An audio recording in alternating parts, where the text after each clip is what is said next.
ನಾನು ಈ ಚಾನಲ್ ಮುಖಾಂತರ ನಾನು ಡಿ ಬಾಸ್ಗೆ ಹ್ಯಾಟ್ಸ್ ಆಫ್ ಹೇಳ್ತೀನಿ ಮತ್ತು ಬಿಗ್ ಥ್ಯಾಂಕ್ಸ್ ಹೇಳ್ತೀನಿ ಕಾಟೇರ ಟೀಮ್ಗೆ. ಕುವೆಂಪು ಅವರು ಒಂದು ಮಾತು ಹೇಳ್ತಾರೆ, ಹಳೆ ಮತದ ಕೊಳೆಯಲ್ಲ ಹೊಸಮತಿ ಹೊಳೆಯಲ್ಲಿ ಕೊಚ್ಚಿ ಹೋಗಲಿ.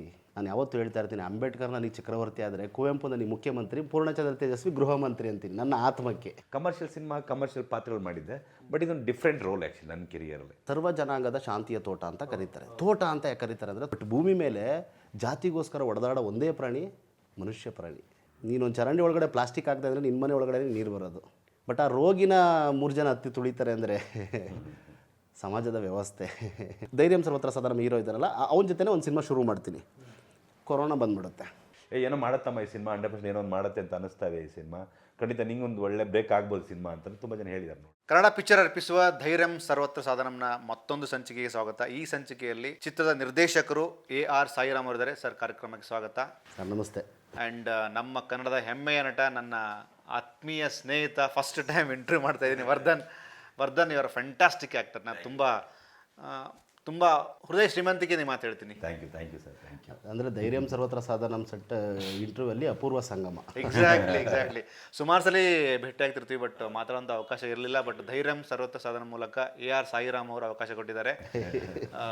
ತುಂಬ ಪ್ರಾಮಿಸಿಂಗ್ ಇದೆ ವರ್ಧನ್, ಅಂದರೆ ಹೊಗಳೋದಂತಲ್ಲ. ಅಲ್ಲ, ನೀವು ಇಂಟರ್ವ್ಯೂ ಮಾಡಿದ್ರೆ ಗೊತ್ತಾಗಿರೋ ನಾನು ಶೂಟಿಂಗ್ ಮುಗಿಸ್ಕೊಂಡು ತಿರ್ಗಾ ಬಂದಿದ್ದೆ. Super super. ಆ್ಯಂಡ್ ಟ್ರೇಲರಲ್ಲಿ ಸರ್ ಕಂಟೆಂಪ್ರರಿ ವಿಷಯನ ತುಂಬ ಸೈದ್ಧಾಂತಿಕವಾಗಿ ಸೂಕ್ಷ್ಮವಾಗಿ ಹೇಳ್ತಾ ಈ ಥರದ ಸಿನಿಮಾಗಳು ಮಾಡಬೇಕಾಗಿತ್ತು ಗುರು ಅನ್ನುವಂತಹ ಜನಗಳ ಮಾತನ್ನು ಕೇಳಿದ್ದೀನಿ ನಾನು ನಿಮ್ಮ ಟ್ರೇಲರ್ ನೋಡಿದಾಗ. ಇದಕ್ಕೊಂದು ರಿಯಾಕ್ಷನ್ ಬೇಕು ನನಗೆ. ಅಂದರೆ ಯಾವತ್ತೂ ಕೂಡ ಸಮಾಜದಲ್ಲಿ ನಡೆಯೋಂಥ ಸತ್ಯಗಳನ್ನ, ಅಂದರೆ ಸಿನಿಮಾ ಅನ್ನೋದು ಸಮಾಜನ ಮತ್ತು ಏನು ಸಮಾಜನ ತಿದ್ದು ಅಂತ ಒಂದು ಸಾಧನ ಆಗ್ಬೋದು, ಅಥವಾ ಸೇತುವೆ ಅಂತಲೂ ಕರಿಬೋದು. ಆ ಸಿನಿಮಾಗಳು ಸೇತುವೆ ಆಗಬೇಕು ಅನ್ನೋದು ಇಂಟೆನ್ಸಿಂದ ಇಲ್ಲಿಗೆ ನನ್ನ ಸಮಾಜದಲ್ಲಿ ಏನೆಲ್ಲ ತಪ್ಪಿರುತ್ತೆ. ಯಾಕಂದರೆ ಒಂದು ಮಾತು ಹೇಳ್ತಾರೆ, ಕುವೆಂಪು ಅವರು ಒಂದು ಮಾತು ಹೇಳ್ತಾರೆ, ಹಳೆ ಮತದ ಕೊಳೆಯಲ್ಲ ಹೊಸಮತಿ ಹೊಳೆಯಲ್ಲಿ ಕೊಚ್ಚಿ ಹೋಗಲಿ ಅಂತ ಒಂದು ಹೇಳ್ತಾರೆ. ಅಂದರೆ ಪೂರ್ವಿಕರು ಈಗ ಫಾರ್ ಎಕ್ಸಾಂಪಲ್ ಸತಿ ಸಹಗಮನ ಪದ್ಧತಿ ಅದೊಂದು ಅನಿಷ್ಟ, ಅಥವಾ ಕೆಲವೊಂದು ಪಿಡುಗುಗಳಿದ್ವು, ಬಾಲ್ಯ ವಿವಾಹ ಅಂತ. ಅವೆಲ್ಲ ಅನಿಷ್ಟಗಳು ಹೊಸ ಮತಿ ಜ್ಞಾನದಿಂದ ಎಲ್ಲ ಕೊಚ್ಕೊಂಡು ಹೋಗ್ತಾ ಇದೆ. ಸೊ ಅದೇ ಥರ ಈ ಜಾತಿಯನ್ನು ಒಂದು ಕೊಳಕು ಅಂತ ಇದೆ, ಆ ಕೊಳಕು ಕೂಡ ಕೊಚ್ಕೊಂಡು ಹೋಗಲಿ ಅನ್ನೋ ಒಂದು ಉದ್ದೇಶದಿಂದ ಈ ಒಂದು ಕಂಟೆಂಪ್ರರಿ ವಿಷಯ ತಗೊಂಡು ಹೇಳ್ತಾ ಇದ್ದೀನಿ ಆ ವಿಷಯನ. ಇಲ್ಲ ಅಂದರೆ ಪ್ರತಿ ಸಲ ಅಂದರೆ ವರ್ಧನೋ ಬೇರೆ ಬೇರೆ ವಿಚಾರ ಸಿಕ್ಕಾಗೆಲ್ಲ ಎಂಥ ಸಿನಿಮಾಗಳಾಗಬೇಕು ಅಂತಂದಾಗ ಗಟ್ಟಿ ಕಂಟೆಂಟ್ ಇರೋ ಸಿನಿಮಾಗಳಾಗಬೇಕು ಅಂತ ಆತ ಹೇಳ್ತಾ ಇದ್ದು ಕೂಡ ನಾನು ಕೂಡ ಹೇಳ್ತಾ ಇದ್ದೆ. ಬಟ್ ಇಲ್ಲಿ ಕಾಟೇರದ ಸಕ್ಸಸ್ ನೋಡಿದಾಗ ಗುರು ಪರ್ಫೆಕ್ಟ್ ಡೈರೆಕ್ಟರ್ಗಳು ಬರ್ತಿದ್ದಾರೆ ಇಂಡಸ್ಟ್ರಿಗೆ, ಗಟ್ಟಿ ಕಥೆಗಳು, ಗಟ್ಟಿ ಸಿನಿಮಾಗಳು. Vardhan, am I right? Correct. ನಾನು ಅದೇ ಹೇಳ್ತೀನಿ, ಈ ಥರ ಡೈರೆಕ್ಟರ್ಗಳ ಅವಶ್ಯಕತೆ ಸದ್ಯಕ್ಕಿದೆ ಅಂತ ನಂಗೆ ಅನಿಸುತ್ತೆ. ಆ್ಯಕ್ಚುಲಿ ಸಾಯಿರಾಮ್ ಥರ ನಿರ್ದೇಶಕರ ಅವಶ್ಯಕತೆ ಕನ್ನಡ ಚಿತ್ರರಂಗಕ್ಕೆ ಬೇಕು ಅಂತ ಅನಿಸುತ್ತೆ. ಆ ಪೋಸ್ಟ್ ಕೂಡ ಖಾಲಿ ಇದೆ. ಐ ಥಿಂಕ್ ಮೋಸ್ಟ್ಲಿ ಫುಲ್ಫಿಲ್ ಮಾಡ್ತಾರೆ ಅಂತ ಅನಿಸುತ್ತೆ ಈ ಸಿನಿಮಾಯಿಂದ. ಆ್ಯಂಡ್ ಮೇಲಾಗಿ ಈ ಜಾತಿ ವ್ಯವಸ್ಥೆ ಬಗ್ಗೆ ಆಗಲಿ ಅಥವಾ ಒಂದು ಧರ್ಮದ ಬಗ್ಗೆ ಆಗಲಿ ಒಂದು ಗಟ್ಟಿಯಾದಂತಹ ಕಥೆಯೊಂದಿಗೆ ಬಂದು ಅದನ್ನು ಕನ್ವಿಕ್ಷನ್ ರೂಪದಲ್ಲಿ ನಾವು ಆಡಿಯನ್ಸಿಗೆ ಹೇಳಿದಾಗಲೇ ನಾವು ಒಂದು ಮಟ್ಟಕ್ಕೆ ಗೆಲ್ತೀವಿ ಅಂತ ನನ್ನ ಅಭಿಪ್ರಾಯ. ಇದು ನಿಮಗೆ ಅನಿಸುತ್ತೆ ಸರ್? ಸರ್ ಅದೇ, ನಾನು ಈಗ ಪ್ರಕೃತಿ ಅಂತ ತಗೊಂಡಾಗ ಪ್ರಕೃತಿನಲ್ಲೇ ನಿಮಗೆ ನೋಡಿ, ನಾನು ಪ್ರತಿ ಸರಿ ನನಗೆ ಕುವೆಂಪು ನಾನು ಯಾವತ್ತೂ ಹೇಳ್ತಾ ಇರ್ತೀನಿ, ಅಂಬೇಡ್ಕರ್ ನನಗೆ ಚಕ್ರವರ್ತಿ ಆದರೆ ಕುವೆಂಪು ನನಗೆ ಮುಖ್ಯಮಂತ್ರಿ, ಪೂರ್ಣಚಂದ್ರ ತೇಜಸ್ವಿ ಗೃಹ ಮಂತ್ರಿ ಅಂತೀನಿ ನನ್ನ ಆತ್ಮಕ್ಕೆ. ಫ್ಯಾಂಟಾಸ್ಟಿಕ್. ಅದಕ್ಕೊಂದು ಡಿಸ್ಕ್ರಿಪ್ಷನ್ ಕೊಡಿ ಸರ್. ಅಂದರೆ ಚಕ್ರವರ್ತಿ ಅಂತ ಯಾಕಂದ್ರೆ ಅಂಬೇಡ್ಕರ್ ಅವ್ರಿಗೆ? ಸರ್ ಸಂವಿಧಾನನೇ ಅಲ್ವಾ ಸರ್ ಅಲ್ಟಿಮೇಟು. ನಮ್ಮನ್ನು ಆಳ್ತಾ ಇರೋದು ಯಾವುದು ಸರ್? ನಮ್ಮನ್ನು ಆಳ್ತಾ ಇರೋದೇ ಸಂವಿಧಾನ ಬರೆದವ್ರು ರಾಜರೇ ಅಲ್ವಾ ಸರ್? ಸಂವಿಧಾನ ಇಲ್ಲ ಸರ್, ನಾನು ಕೊಲೆ ಮಾಡಲಿ, ನೀವು ಕೊಲೆ ಮಾಡಲಿ, ನಾನು ಕಳ್ತನ ಮಾಡಲಿ, ನೀವು ಕಳ್ತನ ಮಾಡಲಿ, ಸಂವಿಧಾನದಲ್ಲಿ ಎಲ್ಲರಿಗೂ ಅದೇ ಶಿಕ್ಷೆನೇ. ಸೊ ಅದಕ್ಕೆ ನಮ್ಮನ್ನು ಪೋಷಿಸೋದು ಅಂದರೆ, ನಾನೊಂದು ಯಾವುದೋ ಒಂದು ಸಿನಿಮಾದಲ್ಲಿ ಡೈಲಾಗ್ ಬರೆದಿದ್ದೆ, ದುಷ್ಟರನ್ನು ಶಿಕ್ಷಿಸುತ್ತೆ, ಒಳ್ಳೆಯವ್ರನ್ನ ರಕ್ಷಿಸುತ್ತೆ ಅನ್ನೋ ಥರ ಡೈಲಾಗ್ ಬರೆದಿದ್ದೆ. ಅದು ಸಂವಿಧಾನದ ದೊಡ್ಡ ಅಜೆಂಡಾ ಅದು. ಆ್ಯಂಡ್ ನಿಮ್ಮ ಸಿನಿಮಾದ ಟೈಟ್ಲ್ ನೋಡಿದಾಗ ವರ್ಧನ್, ಧೈರ್ಯಂ ಸರ್ವತ್ರ ಸಾಧನ ಅನ್ನುವಂಥದ್ದು ಪ್ರತಿ ಪಾತ್ರಕ್ಕೂ ಕನೆಕ್ಟ್ ಆಗುತ್ತೆ. ಅದು whether it is hero, villain, doesn't matter.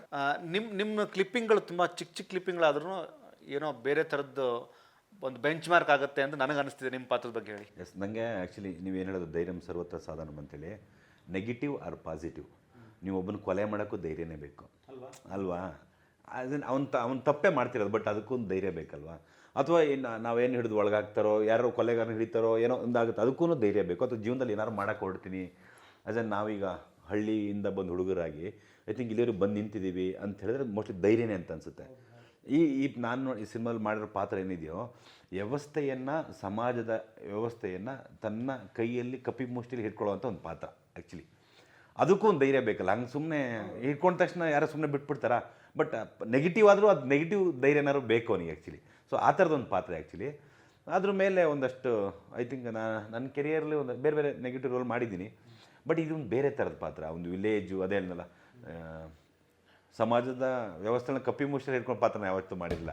Commercial cinema, commercial ಪಾತ್ರಗಳು ಮಾಡಿದ್ದೆ. ಬಟ್ ಇದೊಂದು ಡಿಫ್ರೆಂಟ್ ರೋಲ್ ಆ್ಯಕ್ಚುಲಿ ನನ್ನ ಕೆರಿಯರಲ್ಲಿ. ಮೇಲಾಗಿ ನಿಮ್ಮ ಸಿನಿಮಾದಲ್ಲೇ ಒಂದು ಕ್ಲಿಪ್ಪಿಂಗು, ಒಬ್ಬರು ಹೆಗಲ ಮೇಲೆ ಒಬ್ಬರು ಕೂತ್ಕೊಂಡು, ಅದು ತುಂಬ ಸ್ಟಫ್ ಇರುವಂಥ ವಿಚಾರ. ಅದು ಅರ್ಥ ಆಗೋನಿಗೆ ಮಾತ್ರ ಅರ್ಥ ಆಗುತ್ತೆ. ನನಗೆ ಗೊತ್ತಾಯ್ತದು, ಗುರು ಏನೋ ವಿಷಯ ಇದೆ, ಗುರು ಏನೋ ಡೈರೆಕ್ಟ್ರು, ಆ ಥಾಟೇ ಬ್ರಿಲಿಯಂಟ್ ಥಾಟ್ ಅದು. ಹೌದು. ಅಂದರೆ ನಾನು ಪ್ರೀವಿಯಸ್ ಕ್ವಶನ್ಗೆ ನಾನು ಕಂಪ್ಲೀಟಾಗಿ ಮುಗಿಸ್ಬಿಡ್ತೀನಿ. ಅಂದರೆ ಜಾತಿ ಅನ್ನೋ ವಿಷಯ ತಗೊಂಡ್ರೆ ನಾನೊಂದು ಪಂಚ್ ಡೈಲಾಗ್ ಹೇಳಿದೆ, ನೀವು ಅದನ್ನೇ ಕಂಟಿನ್ಯೂ ಮಾಡಿದ್ರಿ. ಅಂದರೆ ನೋಡಿ, ನಾನು ಸುಮಾರು ಸರಿ ನನಗೆ ಕಾಡೋ ಅಂಥ ತುಂಬ ದೊಡ್ಡ ಕ್ವಶನ್ಸ್, ಅಂದರೆ ದೊಡ್ಡ ವಿಷಯ ಏನಂದರೆ, ಕುವೆಂಪು ಅವರು ಸರ್ವ ಜನಾಂಗದ ಶಾಂತಿಯ ತೋಟ ಅಂತ ಕರೀತಾರೆ. ತೋಟ ಅಂತ ಯಾಕೆ ಕರೀತಾರೆ ಅಂದರೆ, ತೋಟದೊಳಗಡೆ ನಾನಾ ರೀತಿಯ ಜಾತಿಯ ಮರಗಳಿರ್ತವೆ, ನಾನಾ ಜಾತಿಯ ಹೂ ಗಿಡಗಳಿರ್ತವೆ, ನಾನಾ ಜಾತಿಯ ಪ್ರಾಣಿ ಪಕ್ಷಿಗಳು ಬರ್ತವೆ. ನಿಮಗೆ ಒಂದು ಪಕ್ಷಿನಲ್ಲೇ ನಾನಾ ಜಾತಿ ಇರುತ್ತೆ. ಬಟ್ ಆ ಪ್ರಾಣಿ ಪಕ್ಷಿ ಮರ ಪ್ರಕೃತಿ ಯಾವತ್ತೂ ಜಾತಿಗೋಸ್ಕರ ಹೊಡೆದಾಡ್ಕೊಳ್ಳಲ್ಲ. ದೊಡ್ಡ ಆಲದ ಮರ ಇರುತ್ತೆ, ಆ ಮರದ ಕೆಳಗಡೆ ಚಿಕ್ಕ ಮರ ಇರುತ್ತೆ, ನಾನು ಆಲದ ಮರ ಅಂತ ಯಾವತ್ತೂ ಚಿಕ್ಕ ಮರದ ವಿರುದ್ಧ ಯುದ್ಧ ಮಾಡಿಲ್ಲ, ಹೊಡೆದಾಡಿಲ್ಲ ಜಾತಿ ಕಾರಣಕ್ಕೆ. ಬಟ್ ಭೂಮಿ ಮೇಲೆ ಜಾತಿಗೋಸ್ಕರ ಹೊಡೆದಾಡೋ ಒಂದೇ ಪ್ರಾಣಿ ಮನುಷ್ಯ ಪ್ರಾಣಿ.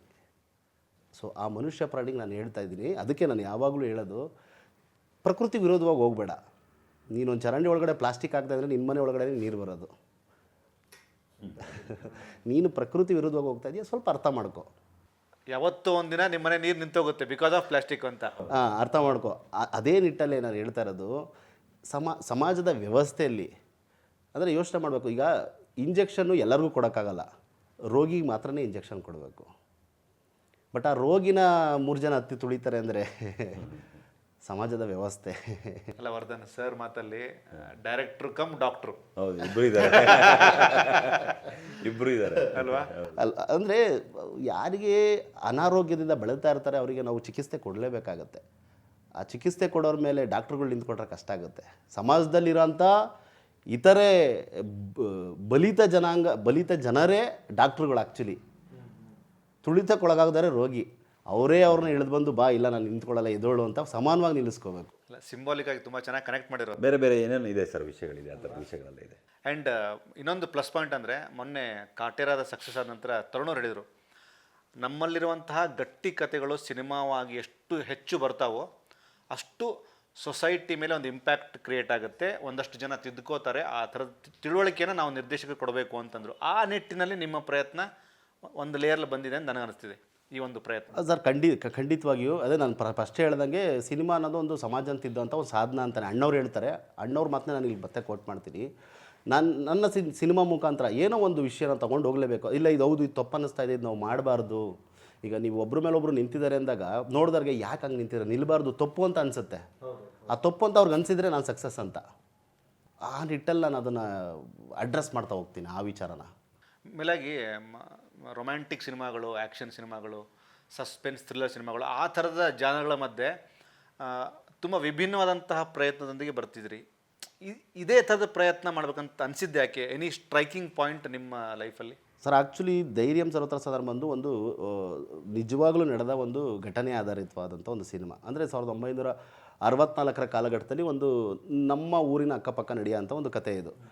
ತುಮಕೂರು ಕೊರಟಗೆರೆ ತಾಲೂಕಲ್ಲಿ ನಡೆಯೋಂಥ ಕತೆ. ನಾನು ಹುಟ್ಟಿ ಬೆಳೆದು ಕಾಲೇಜು ಅಂತ ಬಂದಾಗ ಯಾವುದೇ ಹಳ್ಳಿಗೆ ಹೋದ್ರೂ ಅಲ್ಲೂ, ಅಂದರೆ ಈಗ ಜನಗಳೆಲ್ಲೋ ಮಾತಾಡ್ತಾರಲ್ಲ, ಯಾವ ಊರಲ್ಲಿ ಒಬ್ಬ ಇದ್ದ, ಯಾವನು ಹಂಗಂತೆ ಹಿಂಗಂತೆ, ಯಾವ್ದು ಇದು ಹಿಂಗಂತೆ, ಅದು ಸ್ವಲ್ಪ ಹೀರೋಯಿಸಮ್ ಆಗಿ ಹೇಳೋರು ಎಲ್ಲರೂ ಕೂಡ. ಆ ಪಾತ್ರ ನನಗೆ ತುಂಬ ಸ್ಟ್ರಾಂಗ್ ಒಂದು ಪರಿಣಾಮ ಬೀರಿತು ನನ್ನ ಮೇಲೆ. ಸರಿ, ಸಿನಿಮಾಗೆ ಬರ್ತೀನಿ, ಸಿನಿಮಾಗೆ ಬಂದು ಮಾಮೂಲಿ ವರ್ಕುಗಳು ಶುರುವಾಗುತ್ತೆ. ಅಸಿಸ್ಟೆಂಟ್ ಆಗ್ತೀನಿ, ಅಸೋಸಿಯೇಟ್ ಆಗ್ತೀನಿ, ಡೈಲಾಗ್ ರೈಟರ್ ಆಗ್ತೀನಿ, ಎಲ್ಲ ಎಡಿಟಿಂಗ್ ಮಾಡ್ತೀನಿ, ಎಲ್ಲ ಡಿಪಾರ್ಟ್ಮೆಂಟು ವರ್ಕ್ ಮಾಡ್ತೀನಿ. ಸರಿ, ಫಸ್ಟು ಡೈರೆಕ್ಷನ್ ಸಿನಿಮಾ ಅಂತ ಬಂದಾಗ ಅಣಜಿ ನಾಗರಾಜ್ ಅವರು ಒಂದು ಸಿನಿಮಾ ಶುರು ಮಾಡೋಣ ಅಂತ ಸಿನಿಮಾ ಶುರುವಾಗುತ್ತೆ. ಅದ್ರ ಜೊತೆಲೇ ಇನ್ನೊಂದು KK ಎಂಟರ್ಟೈನ್ಮೆಂಟ್ಸ್ ಅಂತ ಹೇಳ್ಬಿಟ್ಟು ನಮ್ಮ ಈ ಧೈರ್ಯಂ ಸರ್ವತ್ರ ಸಾಧಾರಣ ಹೀರೋ ಇದ್ದಾರಲ್ಲ, ಅವನ ಜೊತೆ ಒಂದು ಸಿನಿಮಾ ಶುರು ಮಾಡ್ತೀನಿ. ಕೊರೋನಾ ಬಂದ್ಬಿಡುತ್ತೆ. ಕೋವಿಡ್ ಬಂದು ಎಲ್ಲರ ಜೀವನನೂ ನಿಂತೋಗುತ್ತೆ. ಸೊ ಅದರೊಳಗಡೆ ನಮ್ಮ ಜೀವನನೂ ಕೂಡ, ನನ್ನ ಜೀವನ ಅಷ್ಟೇ ನಿಲ್ಲಿಲ್ಲ, ಅಲ್ಲಿ ಸಿನಿಮಾನೂ ನಿಂತುಬಿಡುತ್ತೆ. ಸಿನಿಮಾಗೆ ತುಂಬ ಹೊಡೆತ ಬೀಳುತ್ತೆ. ಸೊ ಆ ಟೈಮಲ್ಲಿ ಏನು ಮಾಡೋದು, ಇಲ್ಲ ಈಗ ಗಿಡ್ಜೆಟ್ಟು ಇನ್ನೊಂದು ಮತ್ತೊಂದು ಅಷ್ಟು ಮಟ್ಟಿಗೆ ಆಗ್ತಾಯಿಲ್ಲ, ಏನು ಮಾಡೋದು ಅಂತ ಬಂದಾಗ ನನಗೆ ಈ ಕತೆ ತುಂಬ ಕಾಡಕ್ಕೆ ನಿಲ್ಲುತ್ತೆ. ಸರಿ, ಒಂದು ಹಳ್ಳಿ ತುಂಬ ಅಂಡರ್ ಕಂಟ್ರೋಲು, ಗೆರಿಲ್ಲ ಟೀಮ್ ಇಟ್ಕೋಬೋದು, ತುಂಬ ಕಂಟ್ರೋಲಿಂಗ್ ಬಡ್ಜೆಟು. ನಾನು ಸಿಟಿ ಒಳಗಡೆ ಮಾಡ್ತಾಯಿದ್ದೀನಿ ಅಂದರೆ ಒಂದು ಎಳ್ನೀರು ಅಥವಾ ಒಂದು ಬೇಲಿ ತರಬೇಕು ಅಂದ್ರೂ ನನಗೆ ಮೋರ್ ದೆನ್ ದುಡ್ಡಾಗುತ್ತೆ. ಬಟ್ ಹಳ್ಳಿ ಒಳಗಡೆ ಒಂದು ಲೋಡ್ ತೆಂಗಿನಕಾಯಿ ಬೇಕು ಅಂದರೆ ನನಗೆ ಹಿಂಗೆ ಅಂದಾಗ ಬಂದ್ಬಿಡುತ್ತೆ. ಸೊ ಪ್ರಾಪ್ಸ್ ಆಗ್ಬೋದು, ಲೊಕೇಶನ್ಸ್ ಆಗ್ಬೋದು, ಇದೆಲ್ಲ ನನ್ನ ಫ್ಲೆಕ್ಸಿಬಿಲಿಟಿಗೆ ಸಿಕ್ಬಿಡುತ್ತೆ. ಸೊ ಮತ್ತು ನನಗೊಂದು ಫ್ರೆಂಡ್ಸ್ ಬಲ ಇತ್ತು. ವರ್ಧನ್ ಆಗ್ಬೋದು, ಯಶ್ ಶೆಟ್ಟಿ ಆಗ್ಬೋದು, ಪವನ್, ಪ್ರದೀಪ್ ಪೂಜಾರಿ, ರಿಚಿ, ಬಾಲರಾಜ್ ಬಾಡಿ, ನನ್ನ ಹೀರೋಯಿನ್ ಎಲ್ಲರೂ ನನಗೆ ಫ್ರೆಂಡ್ಗಳೇ. ಸೊ ನಾನು ಫಸ್ಟು ಡೆಬ್ಯೂ ಮಾಡ್ತಾಯಿದ್ದೀನಿ, ಇಲ್ಲ ನಾವು ಹಿಂಗೆ ಮಾಡಬೇಕು ಅಂತ ಬಂದಾಗ ಆ ಕತೆ ಸ್ಟ್ರೈಕ್ ಆಗುತ್ತೆ. ಆ ಕತೆ ನಾನು ಮಾಡ್ತೀನಿ, ಮಾಡಿಬಿಟ್ಟು ನಮ್ಮ ಹೀರೋ ಹತ್ರನೂ ಡಿಸ್ಕಸ್ ಮಾಡ್ತೀನಿ, ನಮ್ಮ ವಿವಾನ್ ಹತ್ರ. ಸರ್ ಇದು ಸಖತ್ತಾಗಿದೆ ಸರ್, ಹೆಂಗೆ ಸರ್ ಇದು ಹಾಗೆ ಹೇಗೆ ಅಂತಾನೆ. ಸೊ ಅದೇ ಟೈಮಲ್ಲಿ ನನ್ನ ಫ್ರೆಂಡ್ ಆಗಿದ್ದ ಪ್ರೊಡ್ಯೂಸರು, ನಂದೊಂದು ಶಾರ್ಟ್ ಫಿಲಮಲ್ಲಿ ಅವಾರ್ಡ್ ಬಂದಿರುತ್ತೆ, ಅಲ್ಲಿಂದ ಫ್ರೆಂಡ್ ಆಗಿರ್ತೀವಿ. ಮೋರ್ ದೆನ್ ಒಂದು 7 ಇಯರ್ಸು ಫ್ರೆಂಡ್ಶಿಪ್ ಬಂದಿರುತ್ತೆ. ಅವ್ರ ಹತ್ರ ಈ ಕತೆ ಡಿಸ್ಕಸ್ ಮಾಡ್ತೀನಿ. ಸರ್ ಸಖತ್ತಾಗಿದೆ ಸರ್, ಸೂಪರ್ ಸರ್, ಮಾಡೋಣ ಸರ್, ಇದನ್ನು ವರ್ಕೌಟ್ ಆಗುತ್ತೆ, ಸೂಪರಾಗಿ ಮಾಡೋಣ ಅಂತ. ಆವಾಗ ಈ ಥರ ಟೀಮ್ ಎಲ್ಲ ಬೆರೆತ್ಕೊಳ್ಳೋಕೆ ನಿಂತ್ಕೊಳ್ಳುತ್ತೆ. DOP ರವಿಕುಮಾರ್ ಸನ ಬರ್ತಾರೆ, ಎಡಿಟ್ರು ಶ್ರೀಕಾಂತ್ ಬರ್ತಾರೆ, ಮ್ಯೂಸಿಕ್ ಡೈರೆಕ್ಟ್ರು ಜೂಡಾ ಸ್ಯಾಂಡಿ ಬರ್ತಾರೆ. ಸೊ ಈ ಥರ ಬರುತ್ತೆ. ಫೈನಲಿ ಆ ಕಥೆನ ನಾನು 1964 ಕಾಲಘಟ್ಟಕ್ಕೆ ಹೋಗಿ ಹೇಳೋಕ್ಕಾಗಲ್ಲ, ಬಿಕಾಸ್ ಆಫ್ ಮತ್ತೆ ಬಡ್ಜೆಟ್ ಪ್ರಾಬ್ಲಮ್ ಆಗುತ್ತೆ. ಸೊ ಅಲ್ಲಿ ಆ ಥಾಟ್ ಅಷ್ಟೇ ಎತ್ಕೊಂಡು ಸಿನಿಮ್ಯಾಟಿಕ್ ಲಿಬರ್ಟಿ ಒಳಗಡೆ ನಾನು 2015, 16, 17, 18ನಲ್ಲಿ ನಡೆಯೋ ಥರ ಒಂದು ಬ್ಲೆಂಡ್ ಮಾಡ್ಕೊಳ್ತೀನಿ ಸ್ಕ್ರೀನ್ ಪ್ಲೇ ಒಳಗಡೆ. ಎಸ್, ವರ್ಧನ್ ಯೂಶಲಿ ಒಬ್ಬ ಕಲಾವಿದರಾಗಿ ಅಂದರೆ ಎಲ್ಲ ಥರ ಸಿನಿಮಾಗಳನ್ನ ಮಾಡ್ತೀರಿ, ಬಟ್ ಯಾವಾಗ ಕೆಲವು ನಿರ್ದೇಶಕರು ಈ ಥರದ ಒಂದು ಗಟ್ಟಿ ಕಥೆಯೊಂದಿಗೆ ಕಾಲಘಟ್ಟನ ರೆಪ್ರೆಸೆಂಟ್ ಮಾಡಿ ಹೇಳುವಂತಹ ಕಥೆಗಳು ಬಂದಾಗ ಈ ಥರದ ಬೆಳವಣಿಗೆನ ಒಬ್ಬ ಆರ್ಟಿಸ್ಟ್ ಆಗಿ ಅದನ್ನು ಹೇಗೆ ನೀವು ಸ್ವೀಕರಿಸ್ತೀರಿ, ಹೇಗೆ ಅದನ್ನು ಅಂದರೆ ರಿಯಾಕ್ಟ್ ಮಾಡ್ತಿರೋದಕ್ಕೆಲ್ಲ? ಇಲ್ಲ ಸರ್, ಈ ಥರ ಕಥೆಗಳು ಬರಬೇಕು ಅಂತ ಅನಿಸುತ್ತೆ ಆ್ಯಕ್ಚುಲಿ. ಏನು ಗೊತ್ತಾ, ಆಮೇಲೆ ಈ ಥರ ಕಥೆಗಳಿಗೆ ಸ್ವಲ್ಪ ಧೈರ್ಯನೂ ಬೇಕು. ಅಂದರೆ ನಿಮಗೆ ಪ್ಲಸ್ ಆ್ಯಂಡ್ ಮೈನಸ್ ಯಾವ್ದು ಬೇಕಾದ್ರೂ ಆಗ್ಬೋದು, ಅಥವಾ ನಿಮ್ಮ ಮೇಲೆ ಒಂದಷ್ಟು ಜನ ತಿರುಗಿ ಬೀಳ್ಬೋದು, ಗೊತ್ತಿಲ್ಲ. ಒಂದು ಆ ಕಡೆ ಈ ಕಡೆ ಅಂತ ಏನು ಹೇಳ್ತೀವಿ ನಾವು, ಒಂದು ಕಡೆ ನಿಮ್ಮ ಮೇಲೆ ತಿರುಗಿ ಬಿದ್ದುಬಿಡ್ಬೋದು, ನಿಮ್ಮ ಮೇಲೆ ಮುಗಿ ಬಿದ್ದುಬಿಡ್ಬೋದು. ಅದು ನಾಳೆ ಅಥವಾ ನೀವೇನು ಇಲ್ಲ ಇದು ತಪ್ಪು ನೀವು ಮಾಡಿದ್ದು ಹಿಂಗೆ ಸರಿಯಲ್ಲ ಅಂತ ಹೇಳ್ಬೋದು. ಬಟ್ ಈ ಥರ ಕಥೆಗಳು ಮಾಡೋಕ್ಕೆ ಆ್ಯಕ್ಚುಲಿ ಧೈರ್ಯ ಬೇಕು ನನ್ನ ಪ್ರಕಾರ. ಈ ಥರ ತುಂಬ ಜನ ಮಾಡಬೇಕು, ಆದರೆ ಒಬ್ಬರೋ ಇಬ್ಬರೋ ಮಾಡಿದ್ರೆ ಆಗಲ್ಲ. ಈಗ ಕಾಟ್ಯಾರ ಹೇಗಾಯಿತು ಸಿನಿಮಾ, ಆ ಥರ ದೊಡ್ಡ ದೊಡ್ಡ ನಿರ್ದೇಶಕರು ಕೂಡ ಈ ಥರ ಕಥೆಗಳನ್ನ ಹೇಳೋಕ್ಕೆ ಸ್ಟಾರ್ಟ್ ಮಾಡಬೇಕು. ಈ ಥರ ಕಥೆ ಹೇಳೋಕ್ಕೆ ಸ್ಟಾರ್ಟ್ ಮಾಡಿದ್ರೆ ಹೊಸ ಹುಡುಗರಿಗೆ ಧೈರ್ಯ ಬರುತ್ತೆ. ಆಮೇಲೆ ಕೆಲವ್ರಿಗೆ ಧೈರ್ಯ ಇರಲ್ಲ, ಅಂದರೆ ತುಂಬ ನಾನ್ ಕಮರ್ಷಿಯಲ್ ಥರ ಇರ್ತದೆ, ಕಥೆನ ಕಮರ್ಷಿಯಲ್ ಬ್ಲೆಂಡ್ ಮಾಡಬೇಕು ಆ ಥರಲ್ಲಿ ಇರುತ್ತಲ್ಲ, ಮಾಡೋದೋ ಬೇಡವೋ ಅನ್ನೋದು. ಕೆಲವರಿಗೆ ಮಾಡೋಕ್ಕೆ ಕಮರ್ಷಿಯಲ್ ಬ್ಲೆಂಡ್ ಮಾಡೋಕ್ಕೆ ಇಷ್ಟ ಇರೋಲ್ಲ ಕೆಲವರಿಗೆ. ಈ ಥರ ಕಥೆಗಳನ್ನ ಇಲ್ಲ ಹಿಂಗೆ ಹೇಳಬೇಕು, ಇದನ್ನು ಸ್ವಲ್ಪ ಸ್ಲೋ ಆಗಿ ಬೇರೆ ಥರ ಹೇಳೋಣ ಅಂತ ಟ್ರೈ ಮಾಡಬೇಕು. ಬಟ್ ಎಲ್ಲ ದೊಡ್ಡ ದೊಡ್ಡ ಹೀರೋಗಳು ಈ ಥರ ಕಥೆಗಳನ್ನ ಟ್ರೈ ಮಾಡಿದ್ರೆ ಐ ಥಿಂಕ್ ಬೇರೆ ಬೇರೆ ಹೊಸಬ್ರು ಬರೋರಿಗೆ ಇಷ್ಟ ಅಂದರೆ ಹೊಸಬರಿಗೂ ಅದನ್ನು ಮಾಡೋಕ್ಕೆ ಸಪೋರ್ಟ್ ಆಗುತ್ತೆ ಅಂತ ಅನ್ಕೋತೀನಿ. ಇಲ್ಲ, ಮೇಲಾಗಿ ಮೊನ್ನೆ ಕಾಟಿರೋದು ನಾನು ಯಾಕೆ ಜಾಸ್ತಿ ಪ್ರಸ್ತಾಪ ಮಾಡ್ತೀನಿ ಅಂದರೆ, ಸಿನಿಮಾ ಗೆದ್ದ ನಂತರ ತುಂಬ ಜನ ಅಭಿಮಾನಿಗಳು, ಅದು ಚಾಲೆಂಜ್ ಸ್ಟಾರ್ ದರ್ಶನ್ ರವರ ಅಭಿಮಾನಿಗಳಾಗಿರ್ಬೋದು, ಎಲ್ಲ ಹೀರೋಗಳ ಅಭಿಮಾನಿಗಳು ಮಾತಾಡೋಂಥ ಮಾತು ನಾವು ಕೇಳಿದಾಗ, ಗುರು ಒಬ್ಬ ದೊಡ್ಡ ಸ್ಟಾರು ಈ ಥರದ ಸಬ್ಜೆಕ್ಟನ್ನು ಹೇಳಿದಾಗ ಅದರ ಪ್ರಭಾವನೇ ದೊಡ್ಡ ಮಟ್ಟಕ್ಕೆ ಬೀರುತ್ತೆ. ಜನ ಕೇಳ್ತಾರೆ, ಜನ ನಂಬ್ತಾರೆ, ಹೌದಾ ಅಂತ ರಿಸೀವ್ ಮಾಡ್ತಾರೆ ಜನ. ಇದನ್ನು ನೀವು ಹೇಗೆ ನೀವು ಇದು ಮಾಡ್ತೀರಿ ಡೈರೆಕ್ಟ್ರಾಗಿ? ಅಲ್ಲ, ನಾನು ಈ ಚಾನಲ್ ಮುಖಾಂತರ ನಾನು ಡಿ-ಬಾಸ್ಗೆ ಹ್ಯಾಟ್ಸ್ ಆಫ್ ಹೇಳ್ತೀನಿ, ಮತ್ತು ತುಂಬ ಬಿಗ್ ಥ್ಯಾಂಕ್ಸ್ ಹೇಳ್ತೀನಿ ಕಾಟ್ಯಾರ ಟೀಮ್ಗೆ. ಬಿಕಾಸ್ ನನ್ನ ಸಿನಿಮಾ ಶೂಟಿಂಗಾಗಿ 2 ವರ್ಷ ಆಗೋಗಿರುತ್ತೆ. ಅಂದರೆ ನಾನು 2022 ಜನವರಿ 14ನೇ ತಾರೀಕೆ ನಾನು ಶೂಟಿಂಗ್ ಮುಗಿಸಿರ್ತೀನಿ. ನಾನು ಶೂಟಿಂಗ್ ಎಲ್ಲ ಆಗಿರುತ್ತೆ, ಇನ್ನೂ ಕಾಂತಾರ ಕೂಡ ಶೂಟಿಂಗ್ ನಡೀತಾ ಇರುತ್ತೆ. ನಾನು ಶೂಟಿಂಗ್ ಮುಗಿಸ್ಕೊಂಡಿರ್ತೀನಿ ನಾನು. ಅಂದರೆ ನೋಡಿ, ದೇವರ ಇಚ್ಛೆನೋ ಅಥವಾ ಏನೋ ಗೊತ್ತಿಲ್ಲ, ಫೇಟ್ ಅನ್ನೋ ವಿಧಿ ಅನ್ನೋದು ಹೇಗೆ ಆಗುತ್ತೆ ಅಂದರೆ, ನಾನು ಫಸ್ಟ್ ಬಂದಿದ್ದರೆ ಮೇ ಬಿ ನನ್ನ ಸಿನಿಮಾ ಏನಾಗ್ತಿತ್ತೋ ಗೊತ್ತಿಲ್ಲ, ಈ ಜನ ಸ್ವೀಕರಿಸ್ತಿದ್ರೆ ಹೇಗೆ ಗೊತ್ತಿಲ್ಲ. ಆದರೆ ಕಾಂತಾರನಲ್ಲಿ ರಿಷಬ್ ಶೆಟ್ಟಿ ಅವರು ಒಬ್ಬ ಸ್ಟಾರ್ ಬಂದು ಆ ಬುಡಕಟ್ಟು ಜನರ ಒಂದು ಕತೆ ಹೇಳಿ ಒಂದು ಗ್ರೌಂಡ್ ಫ್ಲೋರ್ ಸೆಟಪ್ ಮಾಡ್ತಾರೆ. ಇನ್ನೊಂಚೂರು ವೈಡಾಗಿ ಬಂದು ನಮ್ಮ ಡಿ-ಬಾಸ್, ತರುಣ್ ಸಾರು, ರಾಕ್ಲೈನ್ ಸಾರ್ ಬಂದು ಇನ್ನೊಂಚೂರು ಚೆನ್ನಾಗಿ ಸೆಟಪ್ ಮಾಡ್ತಾರೆ. ಈಗ ಬರ್ರಪ್ಪ ಹೊಸಬ್ರು ಅಂತಾರೆ. ಸೊ ನಮಗೆ ಕಾಂತಾರ ಕಾಟ್ಯಾರಾಗಿಂದ ಮುಂಚೆ ಶೂಟಿಂಗ್ ಮಾಡಿದ್ರು ಚೂರು ನಮಗೆ ದಾರಿ ಸುಗಮ ಆಯ್ತು ಈಗ ಒಳಗಡೆ ಬರೋದಕ್ಕೆ. ಧೈರ್ಯ ಬಂತು, ಧೈರ್ಯ ಇಲ್ಲ ತಗೊಳ್ತಾ ಇದ್ದಾರೆ, ಇದನ್ನು ನೋಡ್ತಾರೆ ಜನ ನೋಡ್ತಾರೆ ಅಂತೇಳಿ. ಸೊ ಹಾಗಾಗಿ ನನಗೆ ತುಂಬ ಅಭಿಮಾನ. ನಾನು ಎಷ್ಟು ಖುಷಿ ಆದರೆ ಕಾಂತಾರದಲ್ಲಿ ಒಂದಷ್ಟು ಈಗ ನೋಡಿ, ನನಗೆ ಗನ್ನು, ಮಜಲ್ ಲೋಡೆಡ್ ಗನ್ನು, ಹಂದಿ ಆಗ್ಬೋದು, ಕೆಲವೊಂದು ಸೀನ್ಗಳು ರಿಸಿಮ್ಲೆನ್ಸ್ ಅನಿಸುತ್ತೆ. ಅಯ್ಯೋ ನಾನು ಮಾಡಿದ್ದೆ ಈ ಗನ್ನು ಹಂದಿ ಎಲ್ಲ ನಾನು ಫಸ್ಟ್ ಮಾಡಿದ್ದೆ, ಕಾಂತಾರದಾಗ ಬಂದ್ಬಿಡ್ತಲ್ಲ. ಯಾಕಂದರೆ ನಾನು ಬಿಫೋರ್ ಶೂಟ್ ಮಾಡ್ಕೊಬಿಟ್ಟಿದ್ದೀನಿ. ಬಟ್ ಕಾಂತಾರ ಫಸ್ಟ್ ರಿಲೀಸ್ ಆಗಿದೆ. ಬಟ್ ಆದರೂ ಕೂಡ ನಮಗೆ ಖುಷಿಯಾಗಿದ್ದೇನೆಂದರೆ ಸೆಟಪ್ ಮಾಡಿದ್ರು ಅವ್ರು ನಮಗೆ. ಅಲ್ಲ, ನಿಮ್ಮಲ್ಲಿರೋ ನಿಮ್ಮ ಮನಸ್ಸಿನ ಪ್ರೀತಿ ನನಗೆ ಅರ್ಥ ಆಯಿತು. ಅಂದರೆ ನಾನು ಮೊದಲು ಮಾಡಿದೆ, ಅವರು ಮೊದಲು ಮಾಡಿದೆ ಅನ್ನೋದಲ್ಲ, ವಿಷಯನ ಜನ ಸ್ವೀಕರಿಸ್ತಾ ಇದ್ದಾರೆ, ಮಾಡಿದ್ರು, ಇಷ್ಟಪಡ್ತಾರೆ, ಪ್ಲಾಟ್ಫಾರ್ಮ್ ರೆಡಿ ಮಾಡಿಕೊಟ್ರು ನಮಗೆ. ಅದು ಬಿಗ್ ಥ್ಯಾಂಕ್ಸ್. ನಾನು ಡಿ-ಬಾಸ್ ಅವೆರಡು ಸಿನಿಮಾ ಬಂದಿಲ್ಲ ಅಂತ ಹೇಳಿದ್ರೆ ನಮ್ಮೊಂದು ಫ್ರೆಶ್ ಕಂಟೆಂಟ್ ಸಿನಿಮಾ ಇವತ್ತು. ಈ ಥರ ಸಿನಿಮಾಗಳು ನೋಡಿರಲ್ಲ ಜನ, ಬಟ್ ಈಗ 2 ಸಿನಿಮಾ ನೋಡ್ರಿ, 2 ಸಿನಿಮಾ ರಿಸೀವ್ ಮಾಡಿದಾರಲ್ಲ, ಈಗ ಒಂದು ಧೈರ್ಯ ನಮಗೆ. ಇಲ್ಲ, ಈ ಥರ ಪಿಕ್ಚರ್ನ ನೋಡ್ತಾರೆ, ಬಟ್ ನಾವು ಪ್ರಮೋಟ್ ಮಾಡಬೇಕು ಜನ, ಈ ಥರ ಸಿನಿಮಾ ನಮ್ದು ಅಂತ ಹೇಳ್ಬೇಕು ನಾವು, ಅದನ್ನು ಮಾತ್ರ ಖಂಡಿತ ನೋಡ್ತಾರೆ. ಬಟ್ ಈಗ ಆಡಿಯನ್ಸು ಸರ್, ಒಂದು ಒಳ್ಳೆಯ ಸಿನಿಮಾ ಬಂದಾಗ ಅದನ್ನು ಅಂದರೆ ನೋಡುವಂತಹ ಜನಸಂಖ್ಯೆ 1, 2, 3 ದಿನಕ್ಕೆ ಅದು ನಿಧಾನಕ್ಕೆ ಹೆಚ್ಚಿಗೆ ಆಗ್ತಾ ಹೋಗುತ್ತೆ. ಬಟ್ ಒಳ್ಳೆ ಸಿನಿಮಾಗಳನ್ನು ಜನ ನೋಡ್ತಾರೆ ಸರ್, ನನ್ನ ಗಮನಕ್ಕೆ ಬಂದಿದೆ ಅದನ್ನು. ಇಲ್ಲ, 100% ಹೌದು ಸರ್. ನೀವು ಒಳ್ಳೆ ಸಿನಿಮಾ ಬಂದರೆ ಸೋತಿರೋದು ಇಷ್ಟರಲ್ಲೇ ಇಲ್ಲ ನನ್ನ ಪ್ರಕಾರ. ಒಂದು ವೇಳೆ ಅಂದರೆ ನೋಡೋರ ಸಂಖ್ಯೆ ಕಮ್ಮಿ ಅದು, ನೀವು ಹೇಳ್ದಂಗೆ ಒಂದು ಒಳ್ಳೆ ಹೊಸಬ್ರು ಸಿನಿಮಾ ಬಂತು ಅಂದ್ಕೊಳ್ಳಿ, ಈಗ ದೊಡ್ಡವ್ರ ಸಿನಿಮಾ ಹಿಟ್ ಆದಾಗ ಏನೋ ಒಂದು 10 ಲಕ್ಷ ಜನ ಅಥವಾ 50 ಲಕ್ಷ ಜನ 60 ಲಕ್ಷ 1 ಕೋಟಿ ಜನ ನೋಡಿರ್ತಾರೆ. ಆ ಹೊಸಬ್ರ ಸಿನಿಮಾ ಚೆನ್ನಾಗಿದೆ ಅಂದಾಗ ಮಿನಿಮಮ್ 2 ಲಕ್ಷ ಜನ 3 ಲಕ್ಷ ಜನ 4 ಲಕ್ಷ ಜನ, ನಿಮ್ಮ 4 ಲಕ್ಷ ಜನ ನೋಡಿದ್ರೆ ಸಾಕು ಸಿನಿಮಾ ಹಿಟ್ ಇಲ್ಲೇ. ಸಣ್ಣ ಪಿಕ್ಚರ್ನ 3 ಲಕ್ಷ 4 ಲಕ್ಷ ಜನ ನೋಡಿದ್ರೆ ಸಿನಿಮಾ ಹಿಟ್ ಅದು. ಅಟ್ಲೀಸ್ಟ್ ಅದು ಮಿನಿಮಮ್ ಅವ್ರು ನೋಡೇ ನೋಡ್ತಾರೆ. ಅದು ಆ ಮಟ್ಟದ ಕಲೆಕ್ಷನ್ ಆಗದಿರ್ಬೋದು, ನಿಮಗೆ 25 ಕೋಟಿ 50 ಕೋಟಿ ಕಲೆಕ್ಷನ್ ಆಗದಿರ್ಬೋದು, ಮಿನಿಮಮ್ 2 ಕೋಟಿ ಅಂದರೆ ಕಲೆಕ್ಷನ್ ಆಗುತ್ತೆ ಹೊಸ ಸಿನಿಮಾ ಚೆನ್ನಾಗಿದ್ದರೆ. ಇನ್ನು ಸಾಮಾನ್ಯವಾಗಿ ಹಂಗಲ್ಲ ಸೋಲಲ್ಲ, ಸಿನಿಮಾಗಳು ಸೋಲಲ್ಲ, ಹಂಗೆಲ್ಲ ಸೋಲಲ್ಲ. ಆ್ಯಂಡ್ ನಿಮ್ಮ ಸಿನಿಮಾ ಮತ್ತಷ್ಟು ಪ್ಲಸ್ ಅಂದರೆ ಮತ್ತೊಂದು ಅಂದರೆ ತಪ್ಪಾಗುತ್ತೆ, ಮತ್ತಷ್ಟು ಪ್ಲಸ್ ಅಂದರೆ ರವಿಕುಮಾರ್ ಸಣ್ಣ fantastic DOP. And KGF Srikanth ಅಣ್ಣನ ಎಡಿಟಿಂಗನ್ನು ನಾವು ನೋಡಿದ್ದೀವಿ. ಫ್ಯಾಂಟಾಸ್ಟಿಕ್ ಅಂದರೆ ಶಾರ್ಪ್ ಕಟ್ಟಲ್ಲಿ ಭಾಳ ಶಾರ್ಪ್ ಶೂಟ್ರ್ ಅವರು. ನಿಮಗೆ ಟೀಸರಲ್ಲಿ ಟ್ರೈಲರಲ್ಲಿ ಅವ್ರಿಗೆ ತುಂಬ ಜೋರಾಗಿ ಕಾಣಿದೆ. ಮತ್ತು ಒಂದೇನೋ ನಾನು ಅವ್ರ ಜೊತೆ ಕೆಲಸ ಮಾಡಿದ್ದೆ. ನಾನು ರವಿಕುಮಾರ್ ಸರ್ ಜೊತೆನೂ ಕೆಲಸ ಮಾಡಿದ್ದೆ, ಅವ್ರ ಜೊತೆನೂ ಕೆಲಸ ಮಾಡಿದ್ದೆ ನಾನು. ಹಂಗಾಗಿ ನನಗೆ ಅವರೇ ಬೇಕು ಟೆಕ್ನಿಷಿಯನ್ ಅಂತ ನಾನು ತುಂಬ ಅಡಮೆಂಟ್ ಆಗಿದ್ದೆ. ನನಗಿಲ್ಲ, ನನಗೆ ಅವ್ರು ಬೇಕೇ ಬೇಕು ಅಂತ ಪ್ರೊಡ್ಯೂಸರ್ ಹತ್ರನೂ. ಬಟ್ ಅವರು ಕೂಡ ತುಂಬ ಆದರು. ಬಟ್ ನನಗೆ ರವಿ ಸಾರ್ ಬಂದು ತುಂಬ ಒಂದು ದೊಡ್ಡ ಚಾಲೆಂಜಿಂಗ್ ಕೊಟ್ಬಿಟ್ಟಿದ್ರು ನನಗೆ. ಅವ್ರು ಸ್ವಲ್ಪ ಈಗ ಪಂಜಾಬಲ್ಲಿ ಭಯಂಕರ ದೊಡ್ಡ ಕ್ಯಾಮ್ರಾಮನ್ ಆಗಿ ಭಯಂಕರ ಬ್ಯುಸಿ ಇದ್ದಾರೆ ಅವರು. ಸೊ ನಾನು ಕೊಡೋದು 30 ದಿನ ಅಷ್ಟೇ ಡೇಟ್. ನಿನಗೆ 30 ದಿನದಲ್ಲಿ ಮುಗಿಸ್ಕೋಬೇಕು ನೀನು. ನಾನು ಇಲ್ಲ ಮತ್ತೆ ಇಂಗ್ಲೆಂಡ್ಗೆ ಹೊರಟೋಗ್ತೀನಿ, ಮತ್ತೆ ಬರೋದು ನನಗೆ 3 ತಿಂಗಳಾಗುತ್ತೆ ಅಂದರು. ಸೊ ನನಗೇನಂದರೆ ಮತ್ತೆ 3 ತಿಂಗಳು ಬಿಟ್ಟರೆ ಇವರೆಲ್ಲ ಯಾವ್ಯಾವ ಥರ ಆಗ್ತಾರೋ ಏನೇನಾಗ್ತಾರೋ ಲುಕ್ ಚೇಂಜ್ ಆಗುತ್ತೆ. ನನಗೆ ರಿಯಲಿಸ್ಟಿಕ್ ಫೀಲ್ ಹೊರಟೋಗ್ಬಿಡುತ್ತೆ. ನಾನು ತುಂಬ ಡಾರ್ಕ್ ಆ್ಯಕ್ಷನ್ ಅಂತ ಬಂದಾಗ ಜಾನ್ರ ಅದನ್ನು ತುಂಬ ನಾನು ರಿಯಲಿಸ್ಟಿಕ್ಕಾಗೆ ತೊಗೋಬೇಕಾಗುತ್ತೆ. ರಾ ಏನಿರುತ್ತೆ ಅದೇ ತೊಗೋಬೇಕಾಗುತ್ತೆ. ಸೊ ಚೇಂಜ್ ಆಗ್ಬಿಡುತ್ತಲ್ಲ, ಏನು ಮಾಡೋದು ಅಂದ್ಬಿಟ್ಟು ಪ್ಲಾನ್ ಮಾಡಿ ಡೇ ಆ್ಯಂಡ್ ನೈಟ್ ನಾನು ಶೂಟ್ ಮಾಡಿದ್ದೀನಿ. ರವಿ ಸರ್ ಅದಕ್ಕೆ ಸಾಥ್ ಕೊಟ್ಟರು ನನಗೆ, ಅಂತ ದೊಡ್ಡ DOP ಸರ್. ಒಂದು ಕ್ಷಣ ಕೂರಿಸಿಲ್ಲ, ಈ ಬ್ಲಾಕ್ ಶಾರ್ಟ್ ಆಗ್ತಾ ಸರ್ ಇಮ್ಮಿಡಿಯೇಟಾಗಿ ಇದು. ಮತ್ತು ಇನ್ನೊಂದು ಇನ್ನೊಂದು ದೊಡ್ಡ ಮ್ಯಾಜಿಕ್ ಏನಂದರೆ, ಎಲ್ಲರೂ ಕೂಡ ಆರ್ಡ್ರಾಗಿ ಶೂಟ್ ಮಾಡ್ತಾರೆ ಸೀನ್ಗಳನ್ನ. ನನಗೆ ಆರ್ಡ್ರಾಗಿ ಶೂಟ್ ಮಾಡಿದ್ರೆ ಏನಾಗುತ್ತೆ, ರವಿ ಸರ್ ನನಗೆ ಗೊತ್ತು, ಅವರು ಒಂದು ಸರಿ ಅವರು ಇನ್ವಾಲ್ವ್ ಆಗಿದ್ರೆ ಹೇಗಾಗುತ್ತೆ ಅಂತ ನನಗೆ ಗೊತ್ತು. ಅವರು ವಿಜುವಲಿ ಹೇಗಾಗ್ತಾರೆ. ನನಗೇನು ಬೇಕಾಗಿತ್ತು, ನಾನು ತುಂಬ ಕ್ಲಾರಿಟಿ ಇದೆ. ಬಿಕಾಸ್ ಅವ್ರ ಜೊತೆ ನಾನು ಕೆಲಸ ಮಾಡಿದ್ದೆ, ಎಡಿಟಿಂಗಲ್ಲಿ ಕೆಲಸ ಮಾಡಿದ್ದೆ. ನನ್ನ ಇದರಲ್ಲಿ ಈಗ ಒಂದು ಸೀನಲ್ಲಿ ಒಂದು 50 ಶಾಟ್ ಇದೆ ಅಂದ್ಕೊಳ್ಳಿ, ನಾನೊಂದು 15ನೇ ಶಾಟಿಂದ ಓಪನ್ ಮಾಡ್ತಿದ್ದೆ ಸೀನ. ಓಕೆ.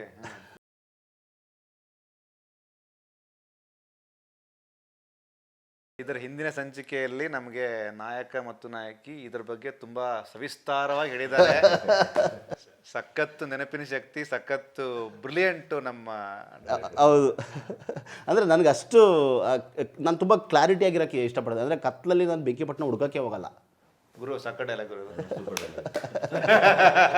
ಸರ್ ನನಗೆ ಯಾಕಂದರೆ ಭಯ ಆಗುತ್ತೆ. ಅಂದರೆ ನನಗೆ ನಾನು ಕರೆಕ್ಟಾಗಿದ್ದೆ ಅಂದರೆ, ಈಗ ಅದೇ ನಾನು ಪ್ರತಿ ಸರಿ ನನಗೆ ಬಸವಣ್ಣವ್ರಿಗೂ ಅಷ್ಟನ್ನು ಅಂತರಂಗ ಶುದ್ಧಿ ಬಹಿರಂಗ ಶುದ್ಧಿ ಯಾಕೆ ಹೇಳ್ತಾರೆ ಅಂದರೆ, ನಾನು ಕ್ಲಾರಿಟಿ ಇರಬೇಕು ಅಷ್ಟೇ.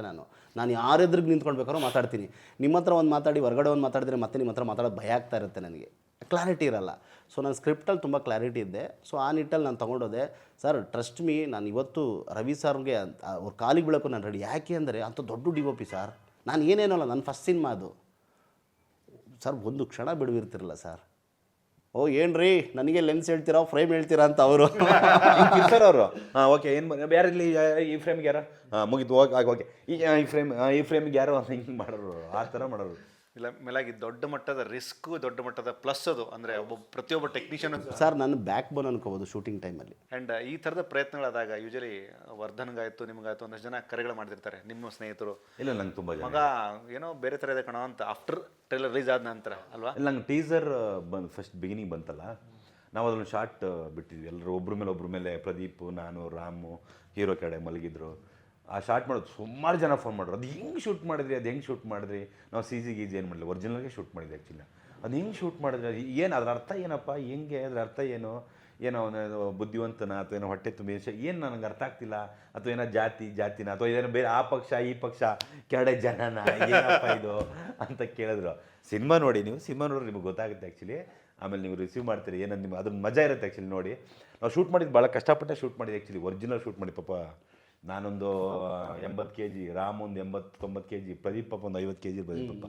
ಎಲ್ಲರನ್ನ ಆ್ಯಕ್ಚುಲಿ ನೋಡಿ ನಮ್ಮಿಬ್ರು ವೇಟ್ನ ಪಾಪ ಪ್ರದೀಪ್ ಮೇಲೆ ಹಾಕ್ಯಾರ, ನಾನು ಕಡೆ ನಿಂತರು ಆಗಿರೋದು ಪ್ರದೀಪ್ ಮೇಲೆ ಹಾಕ್ಯಾರ ಆ್ಯಕ್ಚುಲಿ. ಶೂಟ್ ಮಾಡಿ ಭಾಳ ಚೆನ್ನಾಗಿ ಸರ್ ಇದು ಶಾರ್ಟ್ಗಳು ತೊಗೊಂಡಿದ್ದು. ತುಂಬ ಜನ ಹೇಳಿದ್ರು ನನಗೆ, ಏನೋ ಮಾಡತ್ತಮ್ಮ ಈ ಸಿನಿಮಾ 100% ಏನೋ ಒಂದು ಮಾಡುತ್ತೆ ಅಂತ ಅನ್ನಿಸ್ತಾ ಇದೆ ಈ ಸಿನಿಮಾ, ಖಂಡಿತ ನಿಂಗೊಂದು ಒಳ್ಳೆ ಬ್ರೇಕ್ ಆಗ್ಬೋದು ಸಿನಿಮಾ ಅಂತ ತುಂಬ ಜನ ಹೇಳಿದ್ದಾರೆ ನೋಡಿ.